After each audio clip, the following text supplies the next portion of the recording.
12 फारस के शहंशाह और बादशाह अकबर अक्सर एक दूसरे को उपहार भेजा करते थे।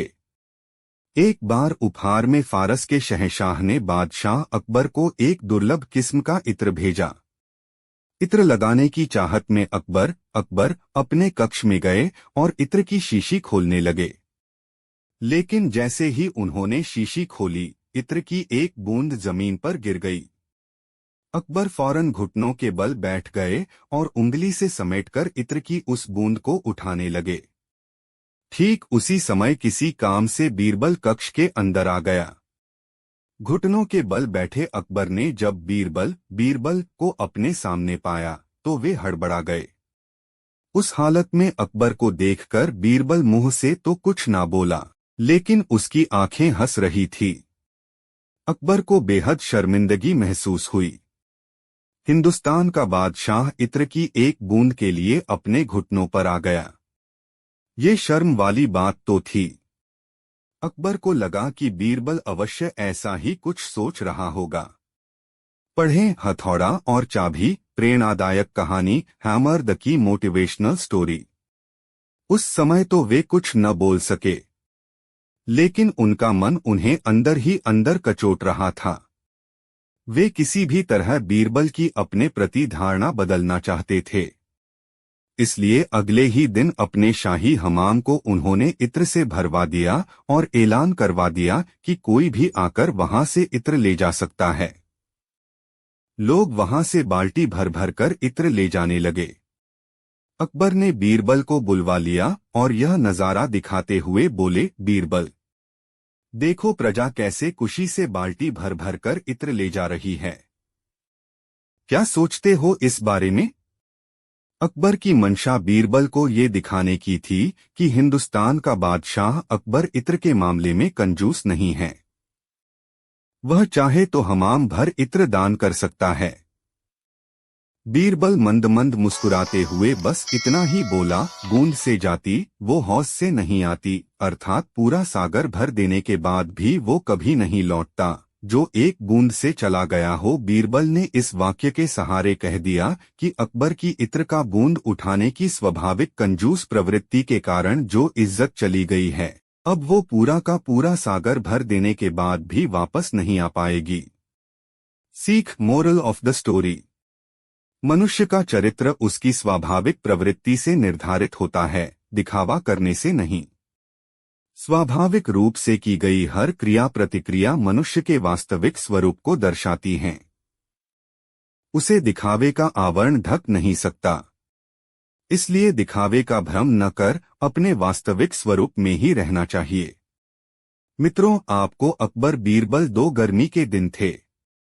बादशाह अकबर अपने कुछ दरबारियों, सेवकों और अंगरक्षकों के साथ नौका विहार पर निकले। बीरबल भी साथ में था। जब नौका मझधार में पहुंची तो अकबर को विनोद सूझा। उनके हाथ में एक तिनका था।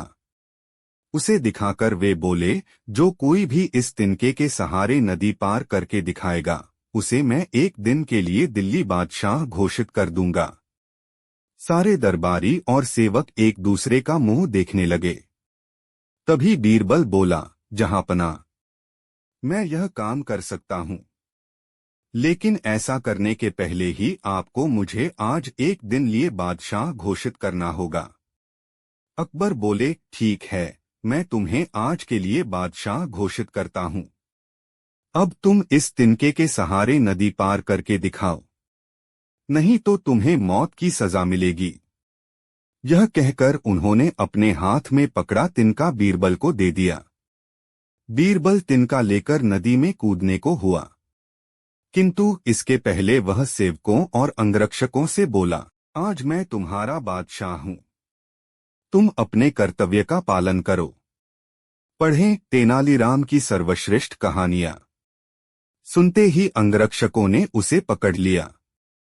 बोले, आप हमारे बादशाह हैं, हम आपको अपनी जान जोखिम में डालने नहीं देंगे। बीरबल ने समझाया, मगर वे नहीं माने। इतने में नौका दूसरे किनारे जा लगी। अकबर बोले, बीरबल तुम हार गए। हार कहा गया जहांपनाह, तेनालीराम बोला, इस तिनके के सहारे ही तो मैंने नदी पार की, यह मेरे पास न होता तो ये अंगरक्षक मुझे कूदने से भला क्यों रोकते? तब तो मैं अवश्य नदी में डूब जाता। सुनते ही अकबर हंसकर बोले, बीरबल, तुमसे जीतना मुश्किल है। एक दिन बीरबल को अपने किसी समधी के घर दावत में जाना था, इसलिए दरबार की कार्यवाही समाप्त होने के पूर्व ही उसने बादशाह अकबर से जल्दी जाने की अनुमति मांगी। अकबर की अनुमति प्राप्त होने के बाद वह दरबार से चला गया। अगले दिन जब अकबर से उसकी मुलाकात हुई तो अकबर दावत के बारे में पूछने लगे। खाना कैसा था? खाने में क्या क्या बना था आदि। बीरबल उन्हें पकवानों के नाम बतलाने लगा। वह उन्हें बता ही रहा था कि एक संदेशवाहक किसी कार्य से संबंधित संदेश लेकर आ गया और फिर दोनों उस कार्य में उलझ गए। दावत और पकवानों की बात वहीं रह गई। इस घटना को हफ्तों गुजर गए। एक दिन बादशाह अकबर का दरबार लगा हुआ था। अन्य दरबारियों के साथ बीरबल भी दरबार में मौजूद था। अचानक अकबर को याद आया कि बीरबल ने उस दिन कहते कहते अधूरे में ही भोजन की सामग्री का वर्णन छोड़ दिया था। उन्हें बीरबल की स्मरण शक्ति की परीक्षा लेने की सूझी। वे बोले, बीरबल, और क्या? बीरबल फौरन समझ गया कि उस दिन भोजन की बात अधूरी रह गई थी। अकबर उसे ही पूरा करने की गरज से पूछ रहे हैं। उसने तत्काल उत्तर दिया, और क्या?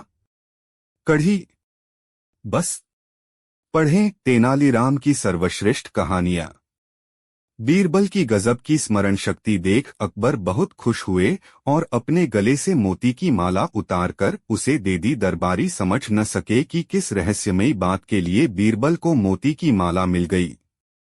बहुत सोच समझकर वे इस नतीजे पर पहुंचे कि बादशाह अकबर को कढ़ी बहुत प्रिय है, इसलिए बीरबल को मोती की माला मिली है।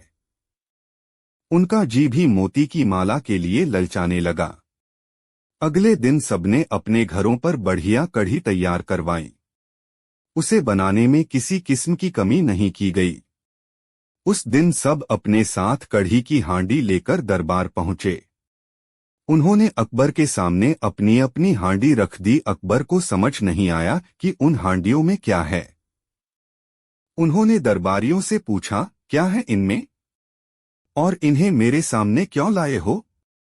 दरबारियों ने उत्तर दिया, जहांपना, हम आपके लिए अपने अपने घरों से कढ़ी बनवाकर लाए हैं। कल आपने बीरबल द्वारा कढ़ी कहने पर खुश होकर उसे मोती की माला दे दी थी। हमें लगा कि आपको कढ़ी बहुत पसंद है, इसलिए आज आपकी सेवा में कढ़ी हाजिर हैं। दरबारियों की बेवकूफी देख अकबर तिलमिला उठे और आवेश में आकर सबको कैद में डालने का हुक्म दे दिया। वे बोले, तुम लोग बस नकल करना जानते हो, दिमाग का सही इस्तेमाल तो तुम्हें आता ही नहीं है, इसलिए तुम सबको यही सजा मिलनी चाहिए। दरबारियों अकबर के सामने नतमस्तक हो गए। वे क्षमा याचना करने लगे। तब अकबर अपना हुक्म वापस लेते हुए बोले, कसम खाओ कि आइंदा बिना समझे बूझे किसी की नकल नहीं करोगे। सबने कान पकड़ लिए कि आगे से ऐसा कभी नहीं होगा।